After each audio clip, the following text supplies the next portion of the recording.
Okay, let's go in 3, 2, 1. And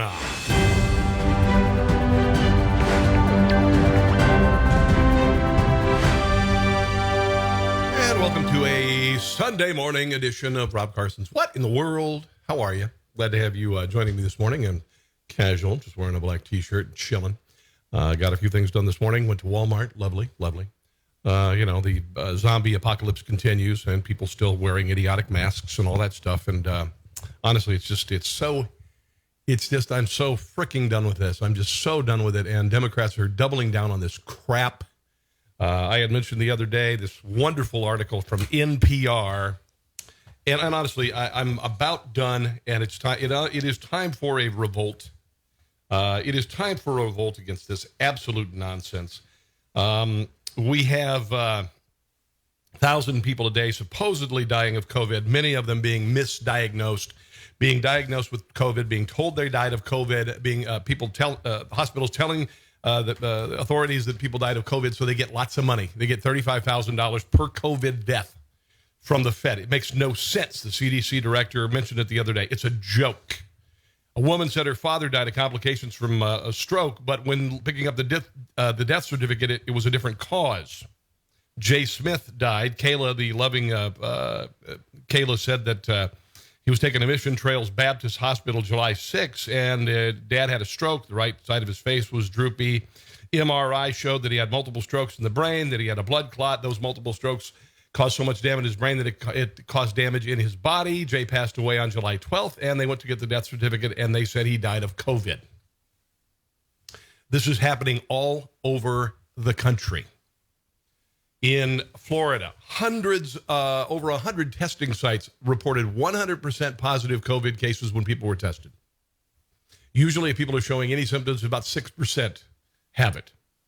Where I live in the state of Kansas, 0.7% of the population have tested positive for COVID. This is a joke.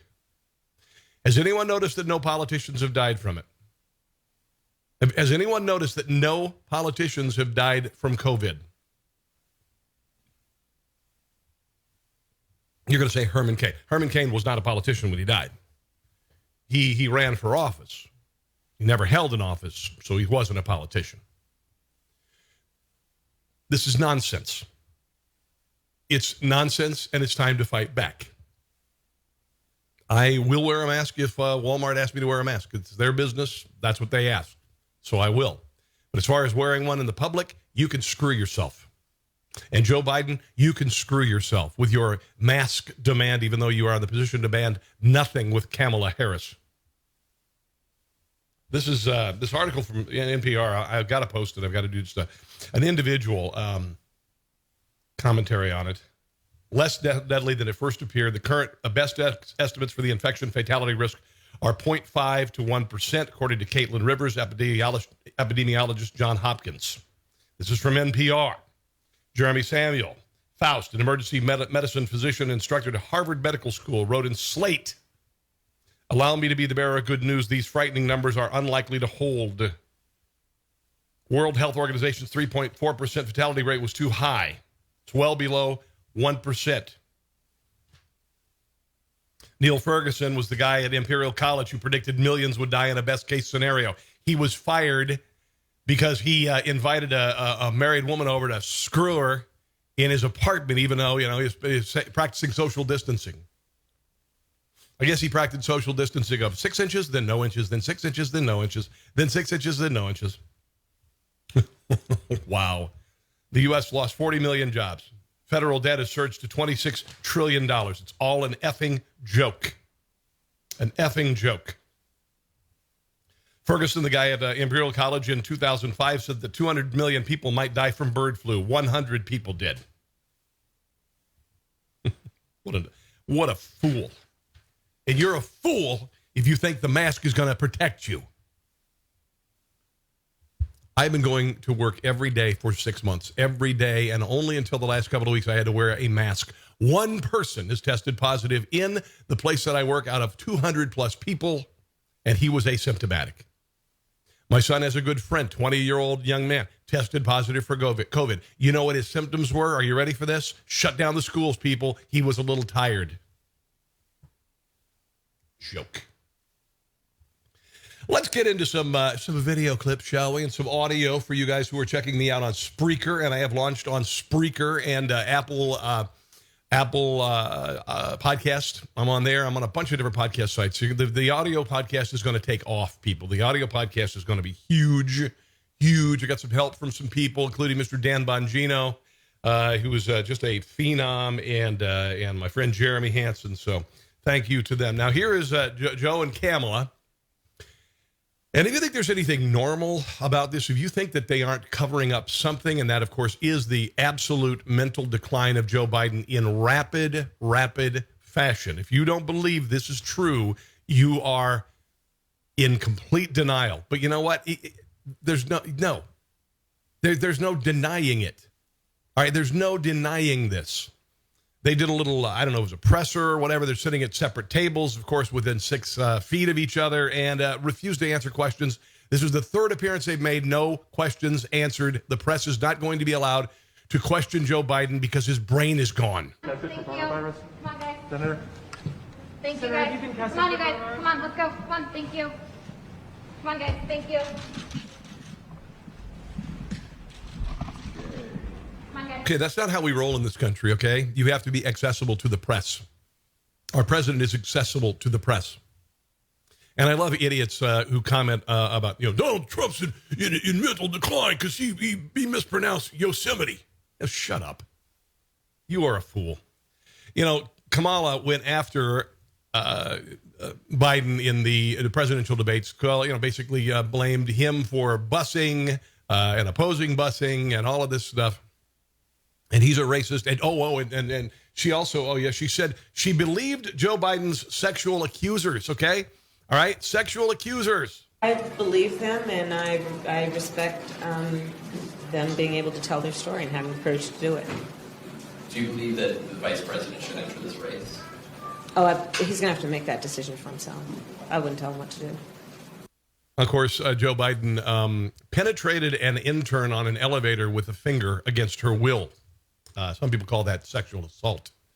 Hold on. I'm forgetting her name. Let me write. I should, because you know why? I've forgotten? Because the media doesn't talk about her. Okay? Tara Reid. Dear Lord, I should know that. Tara Reid. The media hasn't been talking about Tara Reid. Not one thing. Tara Reid has disappeared. She no longer exists. She was sexually assaulted by Joe Biden. She left the campaign because after she complained to someone, they put her in a small box office, and she ultimately her career ended in Washington, D.C. Her career ended before it began because she refused his sexual advances, and then he penetrated her on an elevator. Unbelievable. They made her wear a short dress. They made her serve cocktails. And here's this young woman going to Washington, D.C., ready to have a future possibly in politics. And her career was over because before it began because she refused the sexual advances of an old freaking POS. Unreal.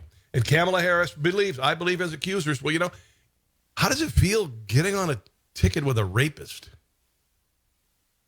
Of course, when she was 29 years old, she also slept with Willie Brown, who was 60 years old. He was married. So she has a habit of, doing anything necessary to advance her career. Here is Stephen Colbert going after Kamala about the debates. Because in those debates, you landed haymakers. And Stephen Colbert is a tool, by the way. He is a political leftist tool. He is an insult to the Institute, what was great, Institute of Late Night Television. On Joe Biden. I mean, his teeth were like chiclets all over the stage.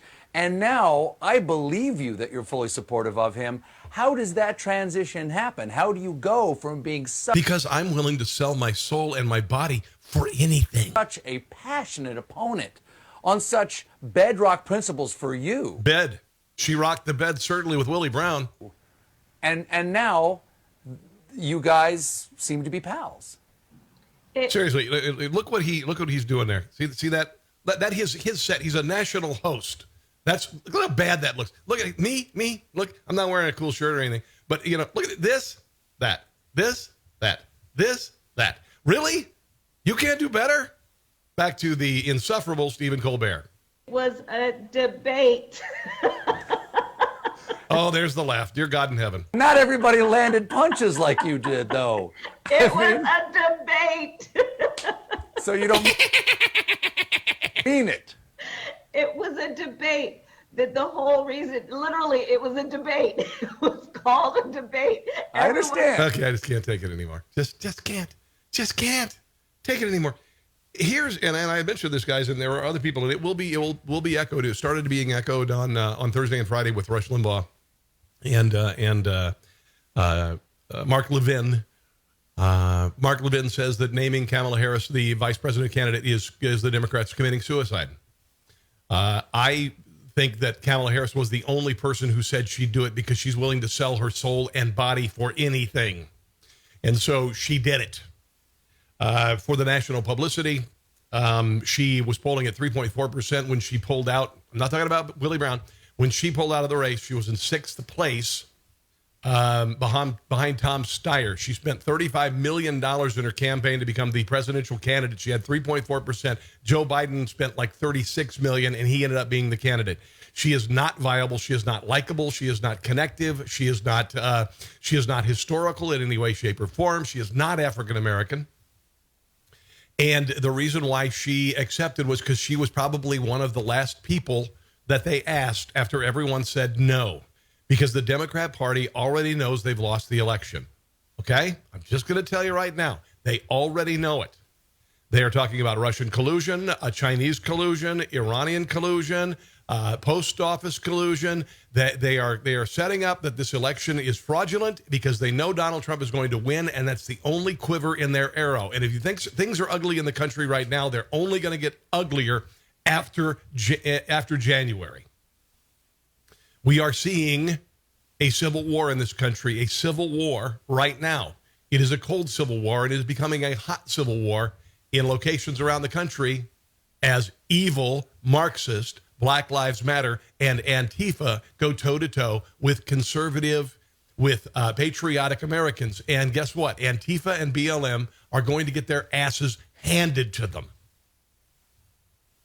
Here's a new ad for Joe Biden, of course, and the reason why they want you to wear a mask is because it broadcasts fear.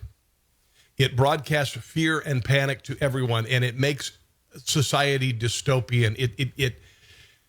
It also allows anonymity. People aren't recognized. People are dehumanized. And the more you do this, the more you see how dystopian the country is, the more you blame the incumbent. That's what this is all about. Here is his latest ad. We're seeing it again. The virus spreading out of control. This is a lie. The president once again failing to act.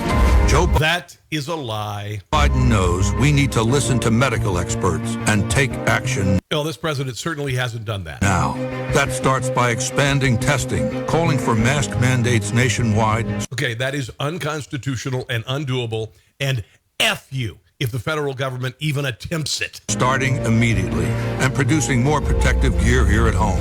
Fighting this virus and rebuilding our Joe Biden didn't do anything for 40 years in Washington. economy. He's going to start now as a 78-year-old man whose brain is gone. Will take a president who's ready to lead.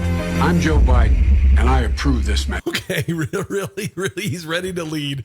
He's not ready to greet people at Walmart. He's not ready to greet people at Walmart. You know it. You know it in your heart. He's done. He's beyond past his prime. I mean, there's all sorts of ways you're past your prime.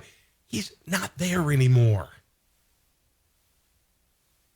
Kamala she needs to do T-shirts say Kamala 2021. Kamala in 2021. Now, the fact that Kamala Harris says she's African American, which I think is an insult to the Indian community because her mother was Indian. And Indian Americans are powerful members of our country. By the way, they are also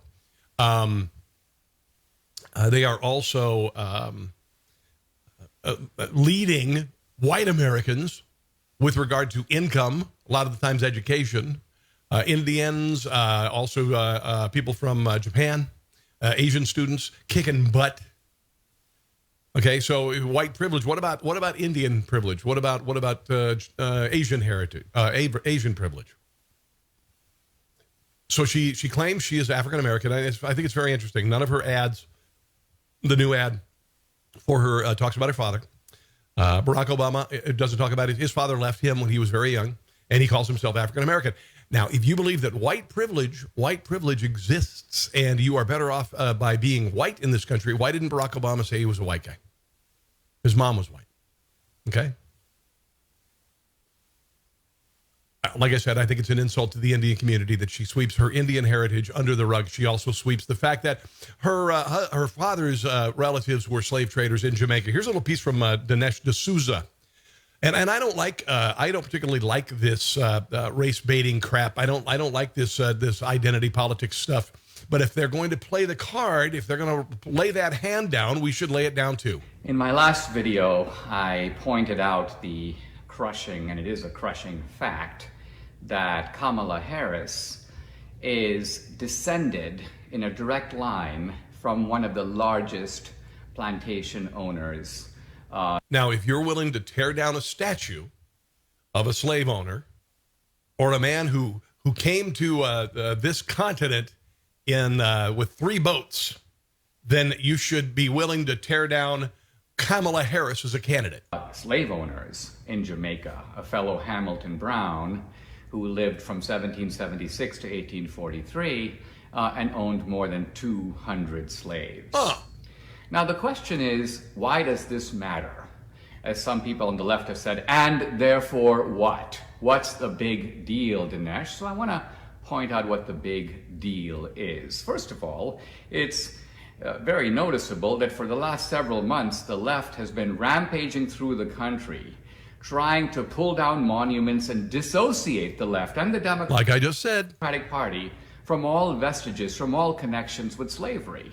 Yet it turns out we have a living woman, Kamala Harris, who has a direct connection with slavery and is a direct beneficiary of it. This is the key point. If we think that history has effects in the present, that people today are the present beneficiaries of past exploitation, that would be true also of Kamala Harris. Thank you. How did her father become a Stanford professor? How did she grew up in Berkeley, California. When she went to elementary school, her elementary school was 38% minority. she have the privileged upbringing she did? How did she have the advantages she did in moving into the political sphere? Well, she banged Willie Brown. So that's the first point. The second point is that Kamala Harris is traveling, in a sense, on a false passport. And the false passport is, I'm the first African-American woman. Now, this is actually problematic on 2 fronts. First of all, African-American in the American context refers to connected to the legacy of slavery. That's what it means. Kamala Harris isn't. In that sense, she's like Obama. Obama's father was a Kenyan, so he was half Kenyan and half white. Kamala Harris is half Jamaican and half Asian Indian. So the African-American claim is dubious on its face. Thank you. But the point of her trying to travel on this false passport is really clear. The morality tale, the whole notion of first black woman on the ticket, is based upon the idea that, hey, here is a descendant of slaves, somebody from the lowest of the low, if you will, on the social stratum, who is now moving into a position where she could be inches from the White House. But of course, the truth in this case is the exact opposite. It's not here is a descendant of slaves. It's more accurate to say, here is a descendant of the largest slave owner in Jamaica who is inches away from the Oval Office. And that doesn't quite have the same poignant ring, does it? Bottom line, Kamala Harris, in ethnic terms, is a kind of a fake. Mm-hmm. Yes, she is. And she's not likable, and she's not genuine, and she's not resonating with the left. She is not resonating at all with African Americans. Donald Trump got the endorsement of the New York Police Benevolent Association. Big surprise, right? A big supporter of the police would get the support of a police union and police across the country who are under siege everywhere, who are being demonized. And it's really particularly sickening in New York when about 350 first responders went into the towers and were crushed to powder, saving people of all ethnicities. They had always been heroes. They still are heroes, but some people on the left and the Democrat Party are condemning them as racist, white supremacists, et cetera, et cetera, et cetera. It's bull crap, and it stops now. Here is the Police Benevolent Association awarding Donald Trump a very nice award and throwing their support behind him, as they should. So today, Mr. President, there's two things that we'd like to do. We'd like to present you with a statue that means so much to New York City police officers. This statue, we do not hand out lightly. This statue is very special to New York City police officers. This is a really neat statue. For what it represents. This is a police officer standing tall and proud with his hand on the shoulder of a child. Now that child represents not only a little boy, not only a little girl, but a crime victim. Someone that needs our help. Someone that was victimized. That's what police officers do every day in this country, in this city, in this state. They stop. They put their hands. They give them comforting words, the compassionate words that helps everyone. Mr. President, we know that you hold police officers in high esteem. So there's not many of these that are given out. But we're giving it to you today, Mr. President. We hope that you can put this in a prominent spot and that people that can see it and realize that those that are in the mob that are tearing down what we do, our profession, has a supporter in the Oval Office that understands what this stands for. Mr. There you President, go. it's my honor. Very nice, very nice. Here's the president speaking to the NYPD.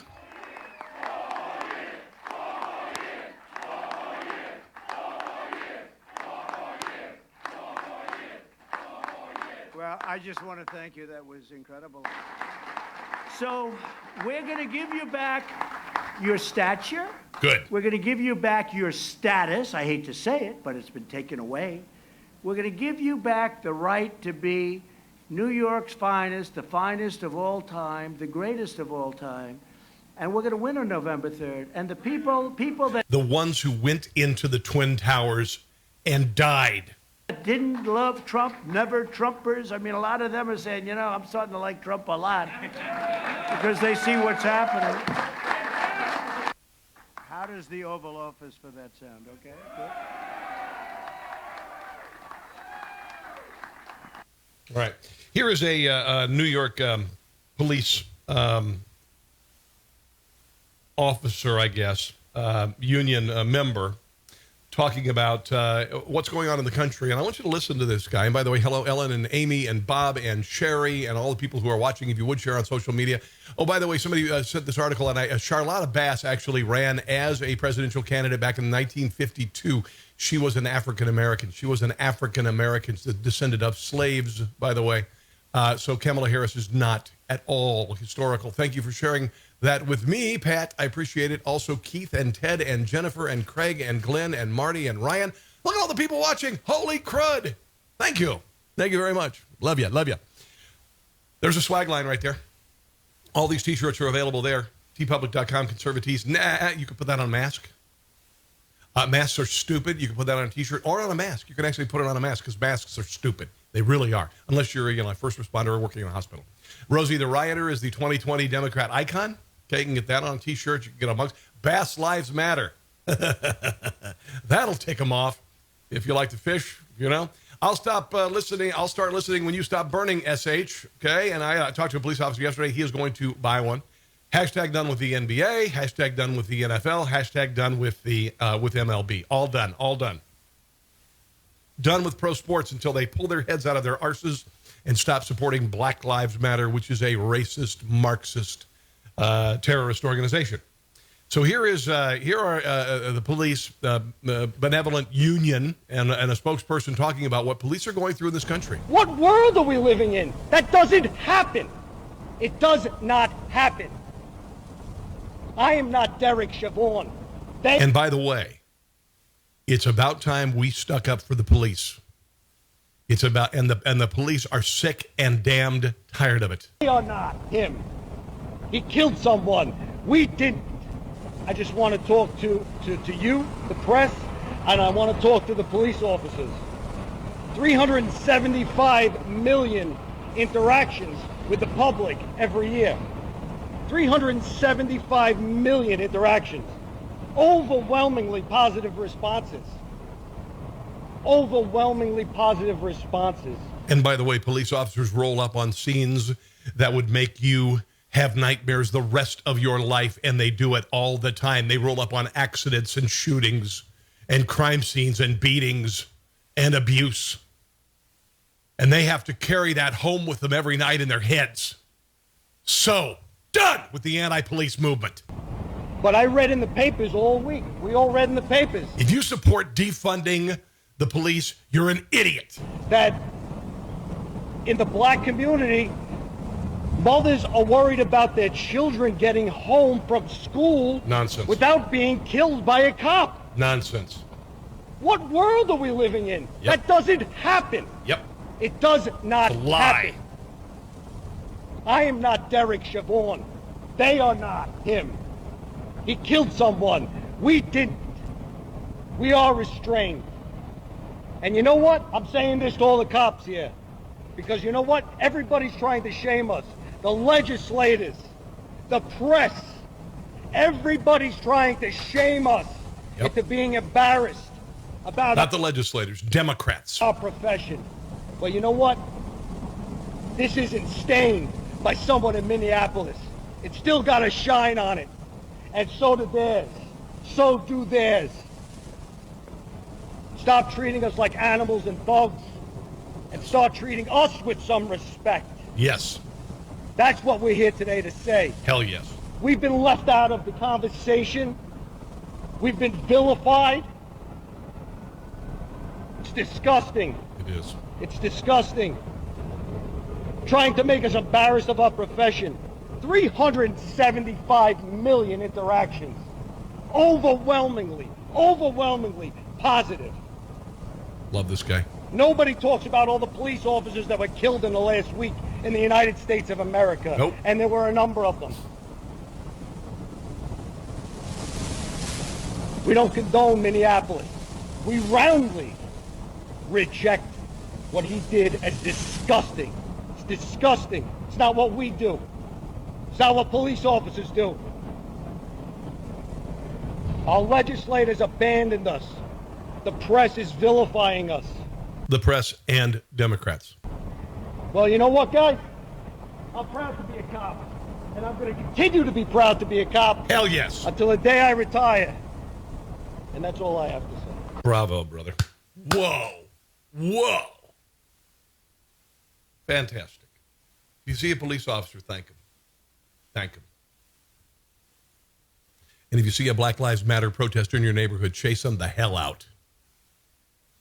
This is an ad that was actually banned on Facebook. It's a Donald Trump ad, and I want you to think about this. I showed you the ad from Joe Biden, which is nothing more than something to spread fear and panic, telling that they want a nationwide mandate inside and outside with regard to wearing masks, which is absolutely unconstitutional and ridiculous.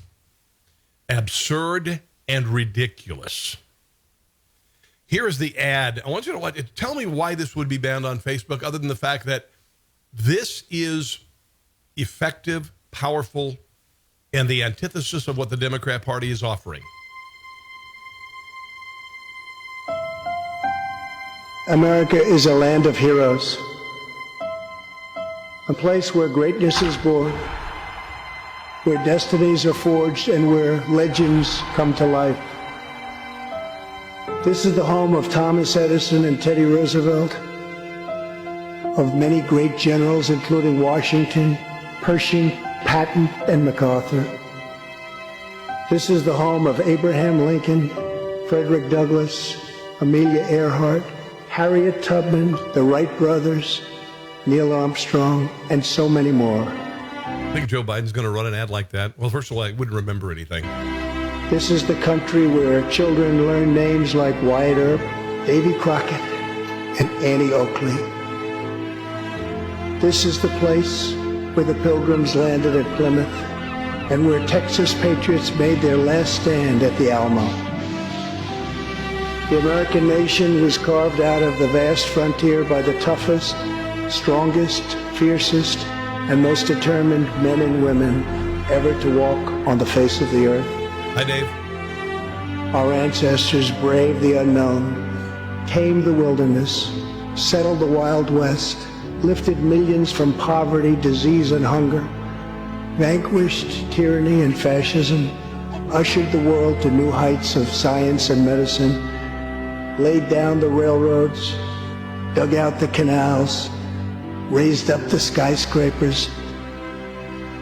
Our ancestors built the most exceptional republic ever to exist in all of human history. The greatest engine for economic and individual freedom in the history of mankind. There is no country that has been more benevolent. There is no country that has helped build other countries. There is no country that has freed more people in human history. And there is no country that has ever been as innovative and inventive as the United States of America. And if you don't believe that, go live in effing Cuba. And we are making it greater than ever before. This is our glorious and magnificent inheritance. We are Americans. We are pioneers. We are the pathfinders. We settled the new world. We built the modern world. And we change history forever by embracing the eternal truth that everyone is made equal by the hand of Almighty God. It's not 1968 all over again. That's a lie. America is the place where anything can happen. America is the place where anyone can rise. And here, on this land, on this soil, on this continent, the most incredible dreams come true. This nation is our canvas, and this country is our masterpiece. Amen, brother. We look at tomorrow and see unlimited frontiers just waiting to be explored. Our brightest discoveries are not yet known. Our most thrilling stories are not yet told. Our grandest journeys are not yet made. The American age, the American epic, the American adventure has only just begun. There's no place on earth like this. Our spirit is still young. The sun is still rising. God's grace is still shining. And my fellow Americans, the best is yet to come.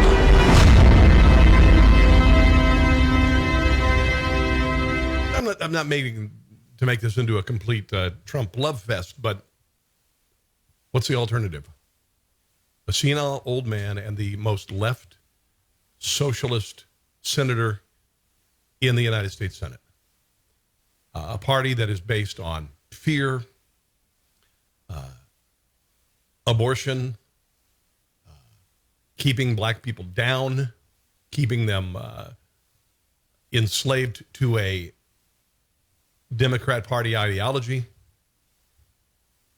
a party that does not defend the police, a party that supports Antifa and the riots happening in this country. You don't believe me? You don't believe me? Well, let's watch, hold on, where is she? Where is this awful woman? Ayanna Pressley, she's a representative. She's actually encouraging, and this isn't protected speech, by the way. This is illegal. She is promoting violence in the streets. I'm looking to the public. You know, this is as much How is your husband Lex Luthor, by the way? About public outcry and organizing and mobilizing and applying pressure so that this GOP-led Senate and that these governors that continue to carry water for this administration, putting the American peoples in harm's way. The American peoples. Turning a deaf ear to the needs of our families and our communities. Hold them accountable. Well, make the phone call, send the email, show up. You know, there needs to be unrest in the streets for as long as there's unrest in our lives. And unfortunately, there's plenty to go around. You know what? Get over yourself. You entitled, spoiled, awful, wretched woman. You awful, wretched woman. You have not suffered at all. Give me a frickin' break. Why don't you get your ass out onto a farm one day and work from dawn to dusk? Why don't you do that? Why don't you go work in a meat packing plant? Why don't you work in a coal mine, you idiot? God, just Piss off. Piss off. All of these protesters are spoiled, entitled children throwing a tantrum about nothing. And the adults in the country are going to bring a smackdown in November. You think the president's going to lose? You think Joe Biden is wildly popular? You think there's going to be a landslide for Joe Biden? Well, here's just one of the boat parades that have happened around the country in the last couple of days. Thought you should know. They're called Trumptillas, all right? In Clearwater, Florida, they did one. They 2,000 boats. You know what the previous record was? 1,100, okay? So here's another boat parade, by the way, right here. Okay, this is the world record-setting one with 2,000 boats. I don't see something like this happening for Joe Biden. I don't see this kind of very powerful and gigantic movement happening for the senile, brain-dead Joe Biden. Trumptillas in New Jersey, Delaware, Alabama, getting their boats out, breaking world records this weekend to support the President of the United States. You think that Joe Biden is gonna have a landslide for what? For what? What does he offer? He offers higher taxes. He offers wearing masks. He offers supporting violence. He offers supporting tearing down statues and burning history. Give me a freaking break. This is going to be a landslide like never before. Here is a Trumptilla supporter talking about the message being sent by them. Votes and everything. Look at all these people supporting the president. Look at all of this, man. The Democrats are in so much trouble. I do believe he is a person of color. The Democrats are in so much trouble this November. They don't even realize. All you never Trumpers, all you haters out there, y'all don't stand a chance. You're outnumbered. You are the minority. We're the majority. We are the super majority. You already found that out in 2016. I don't know what y'all ain't learned yet. What do you want? Do you want an optimistic future for your children? Or do you want them to live in fear? Do you want your kids to be out of school again for another year? Do you want college athletes to not be able to live to their full potential and have their lives completely ruined by paranoid a-holes who cancel their seasons? Do you ever want to go to another concert again? Do you want 55% of the restaurants in America to go out of business? Is that what you want? Do you want negativity? Do you want hate for America? Is that what you want? Do you want that for your children's future? If you want that for your children's future, you should give them up for adoption because you are a bad parent. I don't know what y'all haven't learned yet, but look at this. Look at all of that. Look at all. Is the Democrat Party offering you any hope right now? Are they offering any positivity? We've seen the greatest economic growth in the history of the country in the last 3 months. We have, and I know it's been dreadful. 40 plus million jobs lost. 9 million regained in 3 months. Okay? So the American people are hungry for getting back to normal. There is no new normal. Screw your new normal. Look at that. Look at all of that. Look at all those people. Look at all those people. That is just a preview of what we're going to see. You think it's popular to defund the police? You think it's popular to go and wreck downtowns? Do you think it's popular to set up encampments of smelly, grotesque people like the the Chaz or the Chop Zone or the one in New York or Occupy or any of that? Do you think that's popular? Spray painting buildings, trying to set police stations on fire with people inside. You think that's popular? You go for that. Go for it. You're going to get your ass handed to you in November. The Democrat Party already knows they've lost because they bedded down with it. They are known for it now. There's no coming back for the Democrat Party. There's no suddenly we support the police. There's no suddenly, oh, you know what? We should let people vote on which statues stay up. There's none of that, guys. It's all on them, and they know they've lost. November, Trump 2020, it will be a landslide. I don't give a shit what they say. It will be a landslide. We are going to blow the Democrats out the freaking water. Peace. Peace. All right. Governor Cuomo announced Friday New York can reopen bowling alleys on from August 17th. Facilities can open at 50% capacity with every other lane closed. How freaking stupid is this? Museums, aquariums, and other cultural events could open on August 24th. Cuomo boasted about the fantastic progress made in tackling the pandemic as New York City reported COVID-19 positivity rates of less than 1% for 7 straight days. New York City is going to hell in a handbasket. Heroin use on the streets, homeless people being put up by the thousands in hotels costing millions of dollars a night, people being accosted, people being murdered. Deshaun Bush, 36, found unconscious outside a bagel shop, Christopher Street in Greenwich Village, Manhattan, at around 4:20 a.m. this weekend. He was found unconscious, taken to Lennox Healthcare, and he died. The assailant fled from the scene. It was an anonymous attack. All right? Police recording 40 victims being shot between Friday and midday Saturday in New York City. Shootings up 170% since last year, and they're going up in every liberal bastion around the country. Vote for Joe Biden if you think that's great. Do it. The 9/11 memorial light installation canceled Friday due to COVID-19. Bullshit.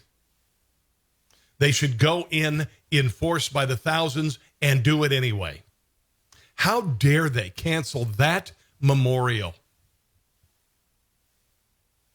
Dear God. People are saying, so bowling alleys where your slimy fingers into the same shared ball are good, but you can't open a gym. No, this is the absurdity of it. Do you know why a gym is open? Because it makes you better, makes you stronger. Makes you better, makes you stronger. Black Lives Matter protesters decided to go into suburban Seattle. It works downtown because the downtown they're all run by liberals.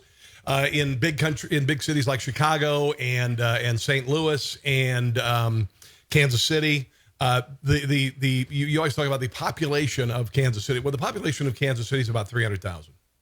That's maybe even less than that in Kansas City. And generally, Kansas City, the heart of the city, which includes the downtown, are populated. The city councils are populated by leftist liberals. That's the way it works. And that's why all of these places are going to hell in a handbasket.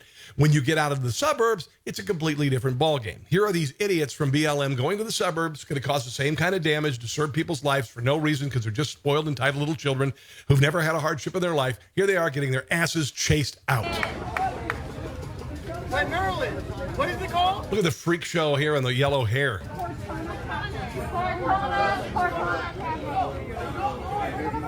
Yeah, take your fist and shove it. All y'all white folks, whatever. Screw you. Go back. You spoiled little child. Get the fuck out and give us our You're a spoiled little child. Shut up. Goodbye. These are all children. You got a dumbass with a drum, too. Open your purse. TK, we gotta move up a little. They were demanding, yelling at people in their apartments, saying, give up your home, white people. These houses belong to us. They're stupid children. They're the reason why the candy non-candy aisle was created in the grocery store, because parents can't say no now. And people, this one guy says, your mom should have swallowed. Goodbye. GTFO BLM. GTFO BLM. Where's my chant? GTFO BLM. GTFO BLM. Give us our equity back. Give us our equity back. You never had any equity to begin with. How can I give you equity back when you don't have any equity, you moron? What an idiot. Then an unlawful protest was called in Seattle, which is a riot, by the way. Police actually broke it up. A peaceful protest. It's not a peaceful protest. None of these protests are peaceful. Even the Black Lives Matter protests, they're not mostly peaceful. They're mostly violent. The peace is the exception. They're mostly violent. Okay? 300 Peninsula Park, 9 p.m., a march towards police union headquarters with their at least you could have got some. They're going to get this, literally, this is like 1/8-inch plywood here, okay? So this is completely worthless. It's because they're so weak they can't carry 1/2-inch plywood. They're so weak, and they got the fist. Look at it. Look at these children. Look at this tall doofus here. He's probably 17. The kid there in the glasses probably about the same age. Where are their parents?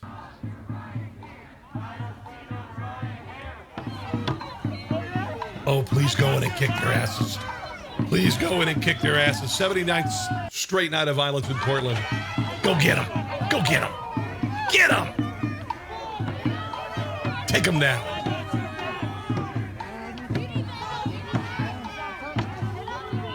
Oh, by the way, Antifa showed up in Sturgis, about like 10 Antifa and they actually asked the police to protect them. Go get him! Go get him!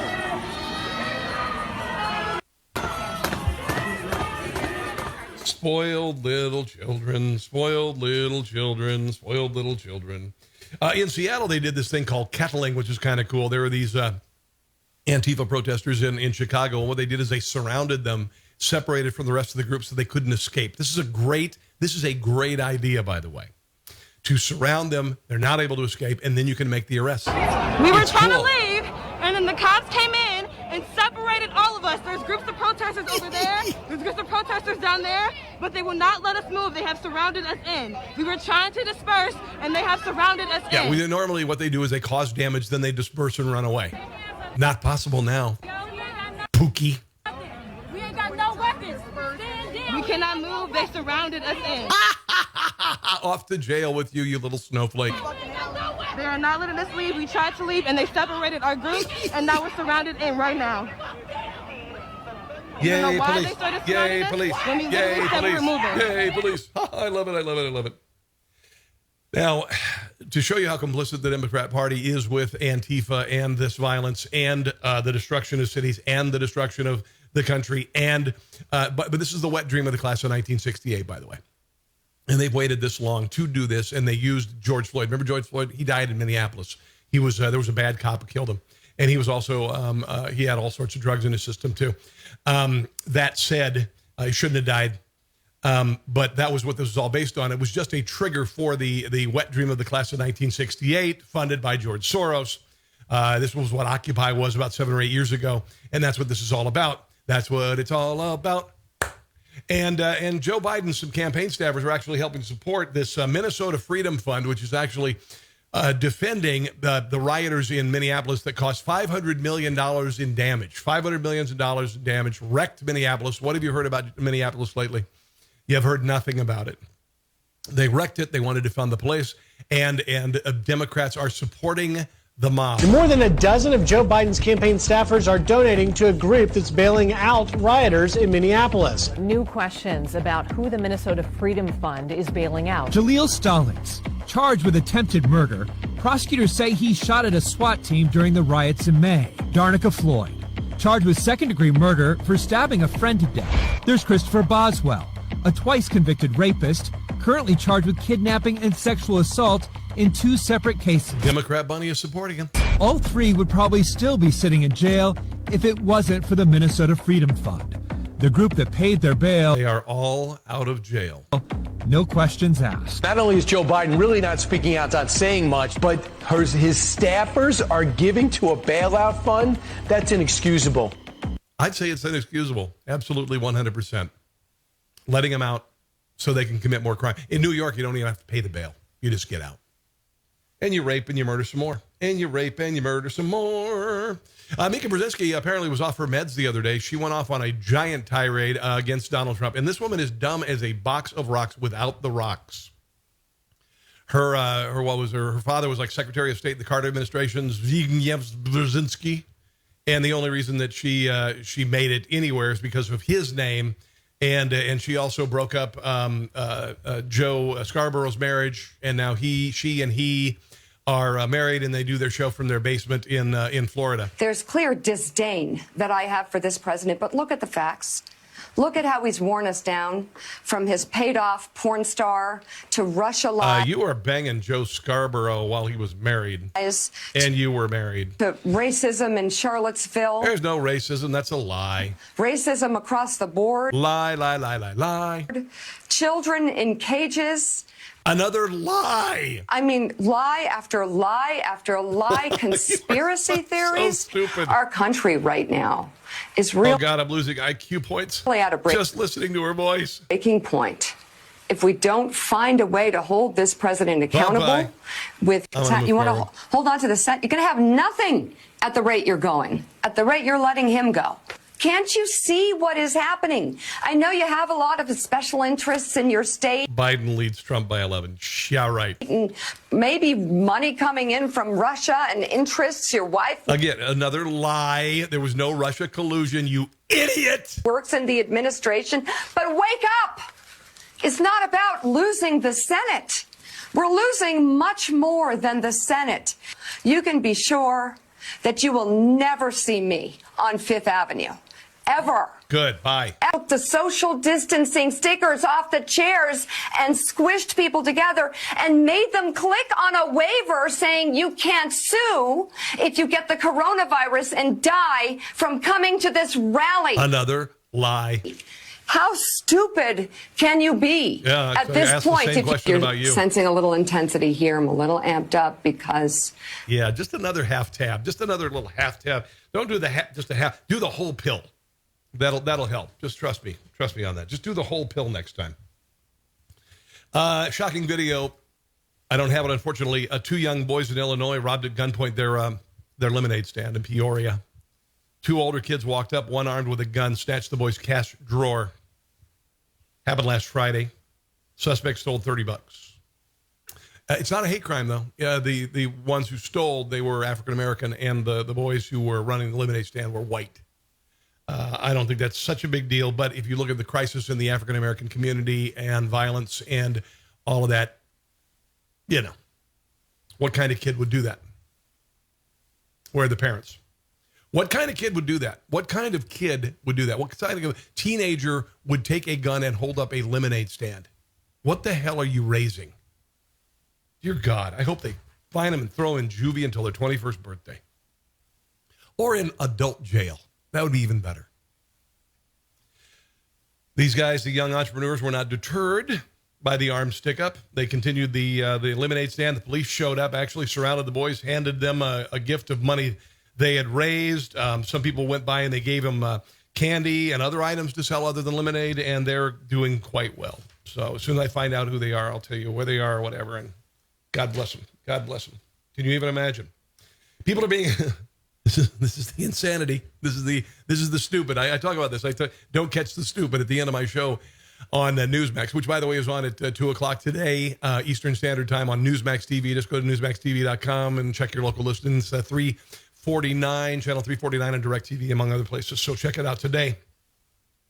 But this is the stupid, okay? People went into a store, and like they do with shoplifters, if you're in the store, they locked the front door until police arrived because they weren't wearing a surgical mask. The door! They locked the front door! I was already in the building! And they locked the door so we could get out! This is in Costa Mesa, California.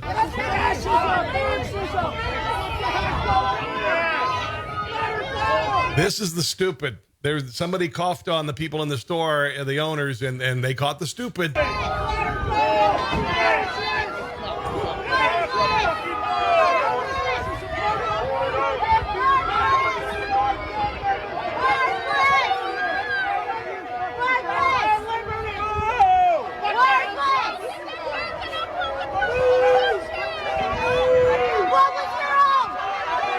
Unbelievable. Because you're not a sheep, because you won't do what the government says with regard to wearing a useless mask, you get hauled off to jail. Wow.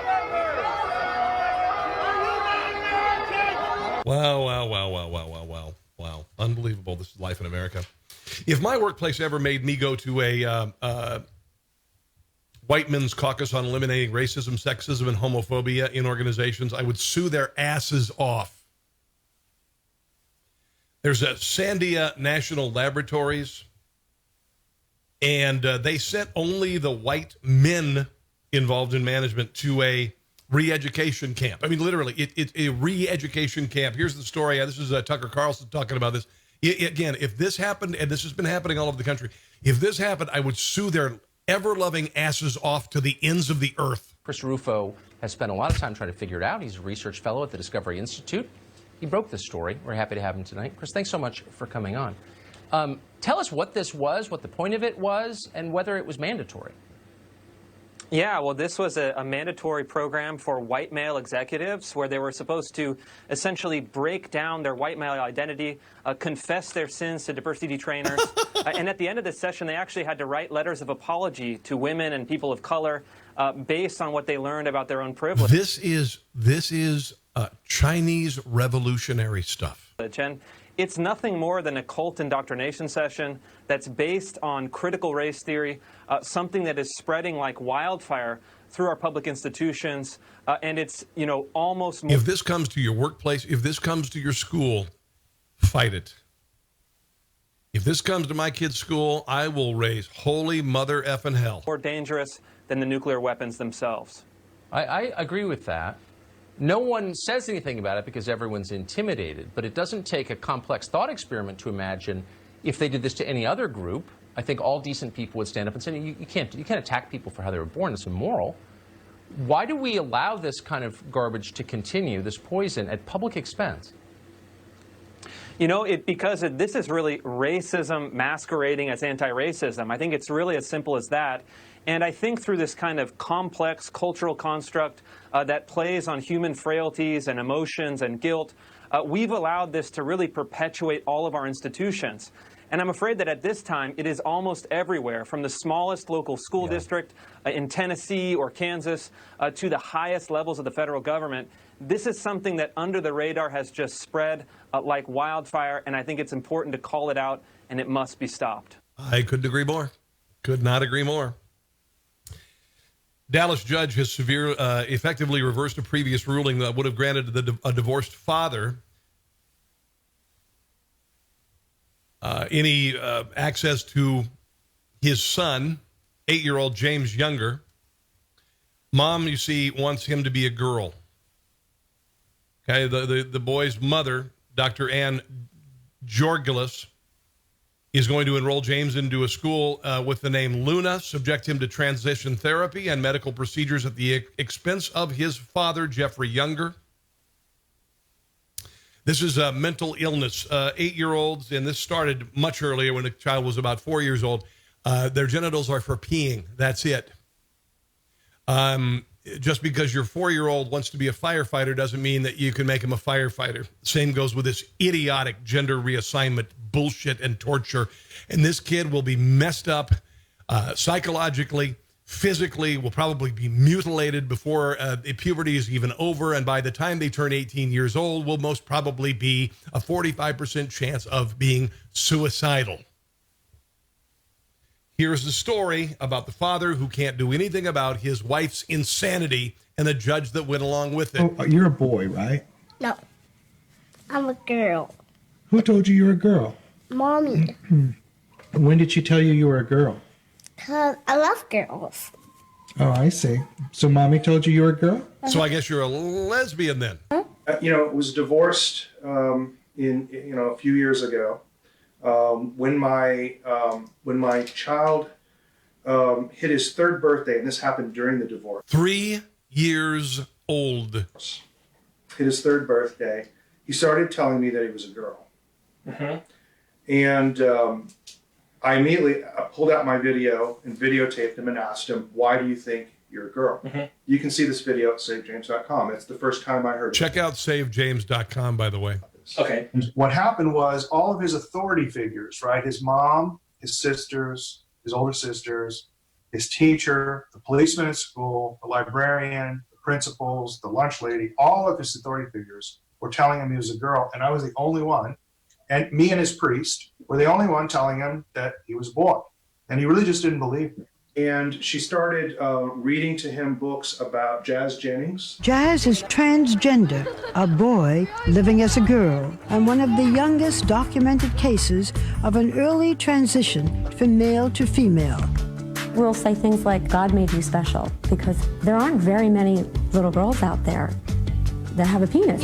Dear God in heaven. It was really... She was a she. It was a female who transitioning to male, so therefore we should use male pronouns. It's like being in English class. And she started reading mental illness, reading him his books and setting that Jazz Jennings up as a hero for James. Mm-hmm. For some unexplained reason, the judge decided that I should have all joint managing conservatorship except for one right.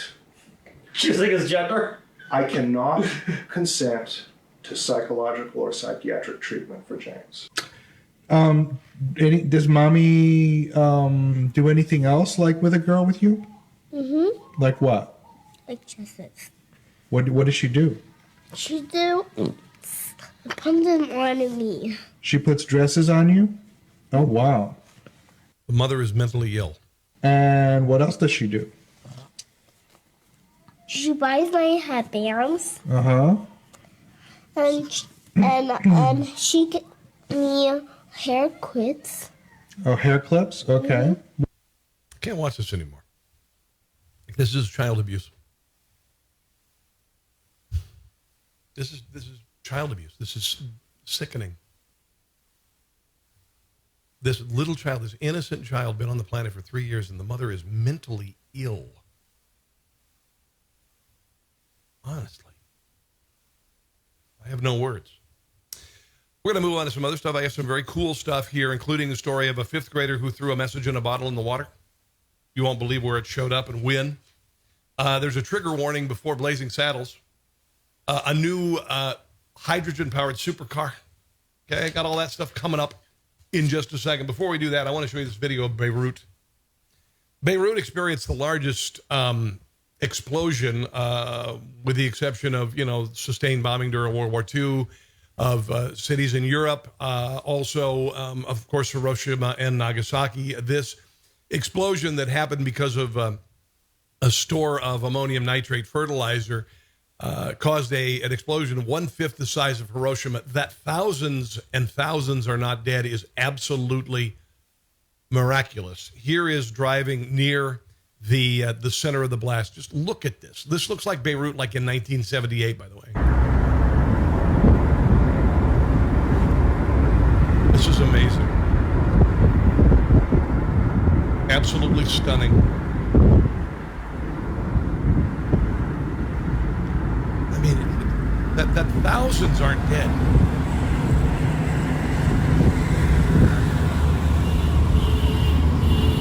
So this is the destruction you can see. We are probably 200 meters from the explosion site. Right, the explosion is on this side.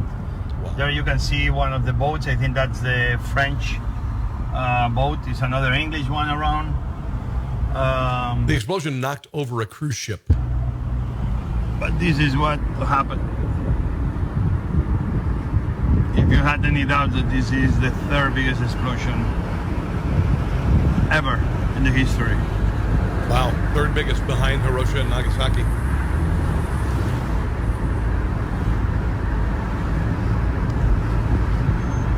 Unbelievable. Absolutely unbelievable. Okay, onward and upward to other things. By the way, again, right here, if you want to order one of these designs, t-shirts, mugs, hoodies, tanks, whatever, all of these are available. tpublic.com, look for Conservatees. I'll post it on my Facebook page if you'd like to check it out. That'd be cool. Hi, Tim. Hello, Pam. Pat, I should say. Who else? Oh, Helena. How are you? And Dave and Jesse. My old neighbor, Jesse, Tim, and Mr. Campbell in Chicago. And Steve, thank you for joining me this morning, guys. I do appreciate it. Thank you very much. Please share on social media. Also, my YouTube channel, Rob Carson Show. If you'd sign up for that and you'd share it with other people, that'd be great. It's beginning to pop. Before, it's been an archive. It's just been an archive of my shows. But if you would please, Rob Carson Show on YouTube. It's really, really exploding, and it's really cool because, I left terrestrial radio because, terrestrial radio left me. And there were a couple of very powerful people in radio who don't want me to be on the radio. I could be filling in nationally for the biggest shows in broadcasting, but there's one person who will not allow me to do that. And so it's very troubling to me. It's very hurtful for me. If I got a syndicated show, I absolutely would do it, but I certainly would continue my work with Newsmax. But things are really beginning to grow, and I'm really just really, really beginning to pop. And I want to thank you for your support. For those of you who've been along for the ride, big things are going to happen. And I think that for anyone who's over 40 years old, don't ever think that you can't reinvent yourself. I always flirted. I always wanted to be a TV personality. I used the name Carson because of Johnny Carson. And I kept putting it off and going back to the abusive relationship that I suffered from radio. And things changed, and it's growing. It's growing very nicely. So thanks for your support. Do appreciate it. Now here, this is pretty cool. Vivian Byerly. She was a fifth grader at Greensboro Day School. Had a message. They were enjoying Pirate Day in her third grade class in 2019. So she put this thing in a bottle, and it traveled 4,000 miles to Morocco in North Africa. It was found by a fisherman. Here is the story of the message in a bottle. Be strong. These things will get better. It may be storming now, But never rains forever. Wise words, but more impressive when they're chosen by a third grader. If you get this message, please write back. In the spring of 2018, Susan Ferguson's class at Greensboro Day School had just finished learning about North Carolina, region by region. So when we finished learning about the coastal plains region of North Carolina, the class voted to celebrate by having Pirate Day. Their writing activity was to put messages in a bottle, choosing quotes and giving away for whoever. Now, the Democrat Party would be against this because it is about throwing refuse into the sea. If ever anyone found it, to get in touch. Which could cause global warming, climate change, whatever. Vivian Byerly sealed hers with wax. And I chose one because it just stuck out to me. Some of the school's parents took part in a fishing tournament, Reeling for Research, which is a charity raising money for childhood cancer research. Nice. So they took the bottles with them. 60 miles off the North Carolina coast and into the Gulf Stream they went. I think the kids were very optimistic when we were working on this project and preparing the bottles to go. 6 months went by, then a year, until 15 months later, and an email. Hello, Vivian. How are you? I wish you are fine. I'm writing to tell you that my uncle, whose job is a freshman, had found today your letter inside the bottle. After 4,000 miles at sea, Shocked and excited, the bottle arrived in Morocco. the bottle was found at a beach near the top of Kamala City, Morocco. But it wasn't the journey that the fisherman and his nephew found inspiring. It was the words the bottle had brought with it. Be strong. Because things will get better. It may be stormy now, But it never rains forever. when I first wrote the message, I was not aware of how tough this year would be. Very cool. I never imagined that my bottle would reach you in Morocco. Vivian wrote back. The fisherman and his nephew sent pictures of them together and the man holding the letter. Vivian's parents read the words their daughter wrote more than a year ago for the first time. Wow. And it was a little bit like looking back in time, at a time before, 2020. An experience that made a big world a little smaller. I just want to say thank you because thoughts of it being found and actually them replying. What a great kid. And going through all this trouble to reply and get it to us. So I just want to say thank you. And proof that hope is something we can all share, regardless of where we call home. Okay, a little melodramatic and kind of copy of the guy who's, I think, well, there's a guy who, the cadence is similar to a national anchor.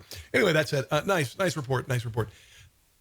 Pretty cool. You remember pen pals when you're a kid?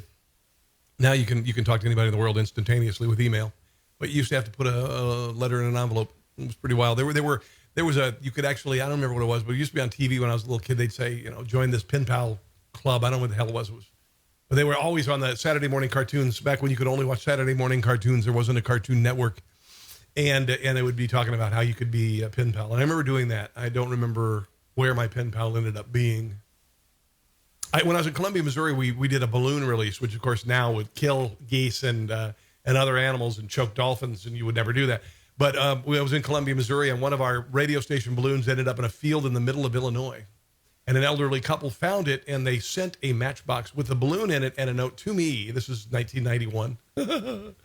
It's pretty cool. It was pretty cool. HBO Max has put a trigger warning on Blazing Saddles. Advises viewers of the racist language and attitudes in the 1974 classic. Wow. HBO added the warning before, delivered by University of Chicago professor Jacqueline Stewart, warns of racist language and attitudes. It's a commentary on race. It makes fun of racists, you idiot. You effing moron. This is 6 years after 1968. They were able to make fun of racism and racists, and you want to go back to 1968 again. You know what? Let people make up their own effing minds. You don't need to be offended for anyone, you fool, fascist, Marxist moron. HBO pulled Gone with the Wind, resuming it later with a warning. Honestly, just shut up. Just shut up. Watch Blazing Saddles with your kids. They use the N-word liberally. I mean, really, really liberal. Even white people use it. And you know why? Because it makes a point about racism. It makes fun of racism and racists. But, of course, all you're going to see if you're uninformed is the word in, the N-word, which I can't say now in 2020. I never have. I never called somebody the N-word. But now we can't even say the word. If you get a chance to watch Blazing Saddles with your children, watch it and explain to them and show how stupid the racists in the movie look. I'll run a promo. This is actually the trailer for the movie. Torn from the fiery pages of the mightiest annals of the West comes the supreme saga in the great tradition of frontier drama. There's Mel Brooks as a Jewish Indian. Schwarzes.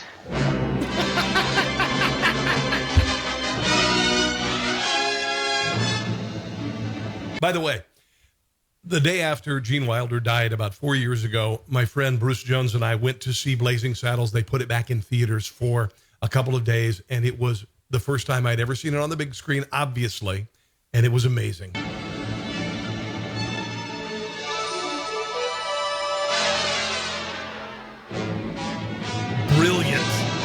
Brilliant movie. Second only to Young Frankenstein. He rode a blazing saddle. He wore a shining star. His job to offer battle to bad men near and far. What's your name? Well, my name is Jim, but most people call me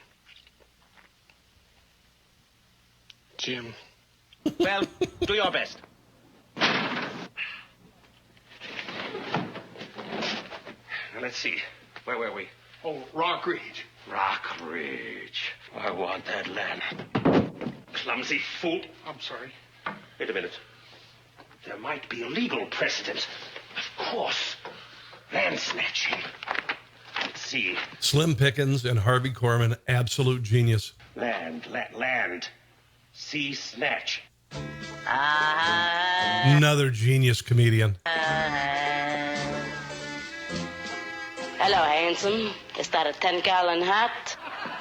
So just sign this right here. Oh, okay, give us a hand here. All right, sir. Oh, my God, it's Joe Biden. Work. It's Joe Biden. Work. Okay, folks, let's wipe them out. The heroic sheriff rallies his citizens in the wildest finish the West has ever seen, or the movies have ever shown. Ow! Oh, ow! Have you ever seen such cruelty? Wow. I want to see it again. And the ending, if you haven't seen Blazing Saddles, the ending is the most epic ending ever recorded in movie history. It is. Unbelievable. I want to watch that. But there's a trigger warning on it now on HBO Max. This is a new hydrogen car. We only got a couple more stories here. I hope you're enjoying the show. Hello, Marion. How are you? And hello, Steve. Thanks for joining me. And Felix, hello. And Sherry, hello.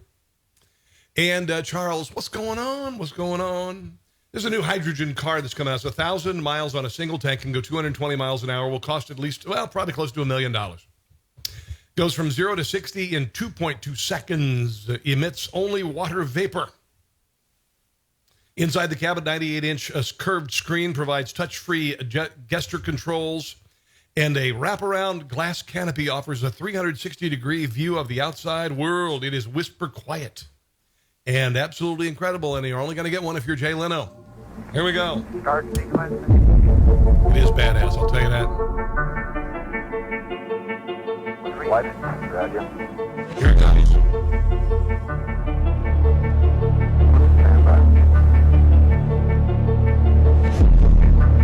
Come on, get to the good stuff.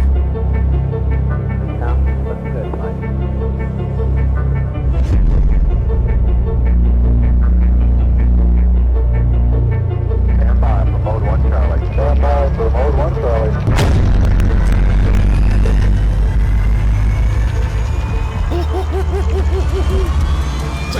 Dance car.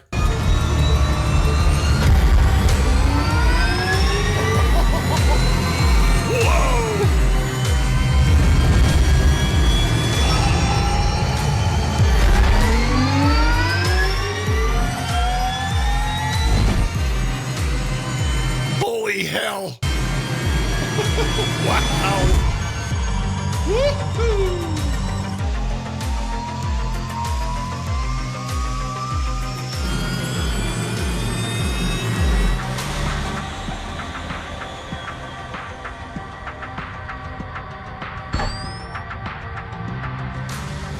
The Hyperion XP1. Wow. Me want. Finally, this is just one little quick thing I thought was kind of interesting. Got it from UK Daily Mail. Lightning struck downwards on a tree in Tampa in the daylight with no clouds.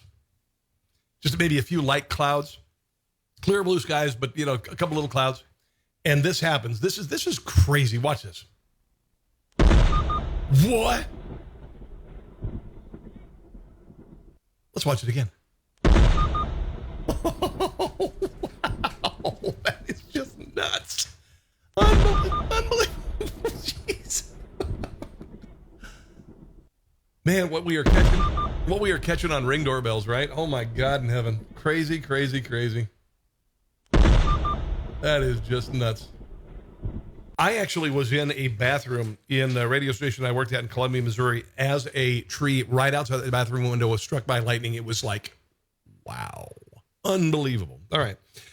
So it's time for me to go. I appreciate you joining me. A lot of you have this morning. I do appreciate it. I'm going to be posting this on my YouTube channel.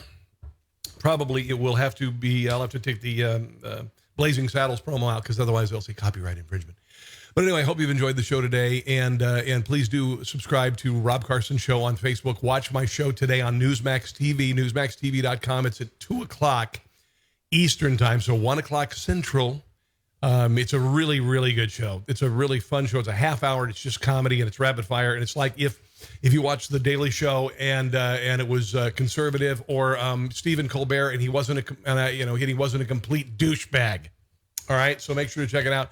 Peggy, hello. Great show yesterday, Rob. We needed Rob to have a late night talk show with guest comedy, a fun show. I know, me too. I want to.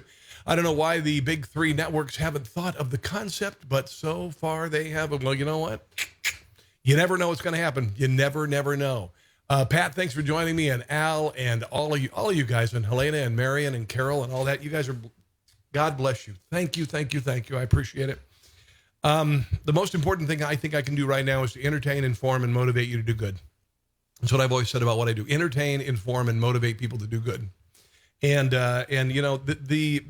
there are people, people are beginning to fight back on this nonsense, this Antifa, anti-American, anti-history nonsense. And there's a great awakening happening. The police are beginning to fight back and say, you know what? We are not going to be demonized like this. We are not going to allow the country to slip into anarchy and communism and Marxism. We're just not going to, it's not going to happen. A great awakening is happening right now. And it is going to crescendo in November. And then there's going to be hell. And we are going to fight. And we're going to fight for the country and for good and for freedom and for our military and for our police, et cetera, et cetera, et cetera. Okay. Check out tpublic.com. Please order a design, one of my shirts. Stick it to the left. Stick it to NBA, MLB. All these people want to tell you that, you sit during the national anthem or support Black Lives Matter, which is a Marxist organization. BS. Order that. I'd really appreciate it. I'll go. Again, also, let's not forget to subscribe to my YouTube channel at Rob Carson Show and watch on Newsmax today. God bless, guys. Have a glorious Sunday. I'm off to sell cars at Hendrick Toyota in Merriam. Come by and see me. Talk to you soon. And until next time, don't catch the stupid. See ya.